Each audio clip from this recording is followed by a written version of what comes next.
સુરત એસઓજીના અધિકારીઓએ ખોટા દસ્તાવેજો દ્વારા ભારતીય નાગરિક તરીકે ઓળખ આપવાની કોશિશ કરતા બાંગ્લાદેશી યુવકને ઝડપી પાડ્યો છે. આરોપીની પૂછપરછ કરતા તેણે કબૂલાત કરી કે તે છેલ્લા 1.5 વર્ષથી ઝૂંપડપટ્ટીમાં રહે છે.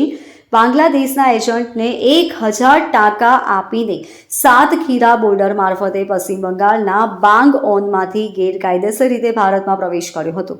એસઓજીને બાતમી મળી હતી કે લાલગેટ પાલિયા ગ્રાઉન્ડ ઝૂંપડપટ્ટીમાં રહેતો યુસુફ સરદાર નામનો એક બાંગ્લાદેશી યુવક ખોટા નામ સાથે ભારતીય નાગરિક હોવાનો ખોટો દાવો કરી રહ્યો છે.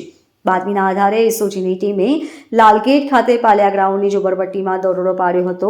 ત્યાં રહેતા યુસુફ સરદાર, જે મૂળ બાંગ્લાદેશના નરાઇલ જિલ્લાના વિષ્ણુપુર ગામનો રહેવાસી છે, તેની ધરપકડ કરવામાં આવી હતી. આરોપી પાસેથી બાંગ્લાદેશના પાસપોર્ટની ઝેરોક્સ, ખોટા નામે કરાવેલા ભારતીય ચૂંટણી કાર્ડ, ડ્રાઇવિંગ લાયસન્સ અને આધાર કાર્ડ તથા એક મોબાઈલ ફોન કબજે કરવામાં આવ્યો છે.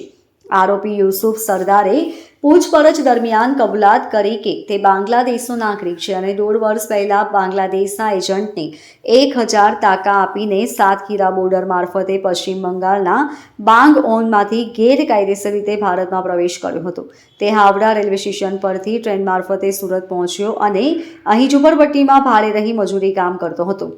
યુસુફે પોતાના નામ અને ઓળખ બદલવા માટે ખોટા દસ્તાવેજો તૈયાર કર્યા હતા. ભારતીય નાગરિક હોવાના ખોટા પુરાવા તરીકે ચૂંટણી કાર્ડ, ડ્રાઇવિંગ લાયસન્સ અને આધાર કાર્ડ મેળવ્યા હતા, જે તે સુરતમાં રહેવા માટે ઉપયોગ કરી રહ્યો હતો.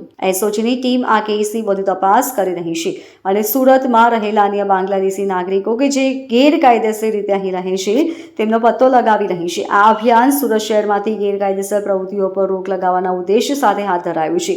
Bureau report, LK star news, Surat.